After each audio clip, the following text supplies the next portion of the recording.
Petugas gabungan yang terdiri dari TNI, Polri, Satpol PP, dan DLLAJ Kabupaten Bogor melakukan evakuasi pohon tumbang yang menimpa badan jalan dan menimpa seorang pegawai negeri sipil kantor Kecamatan Kemang saat mengendarai sepeda motor dan melintasi jalur tersebut.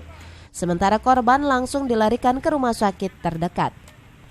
Kepala Unit Satpol PP Kecamatan Kemang Suhendi mengatakan korban yang bernama Udin Samsudin mengalami luka ringan di bagian kepala.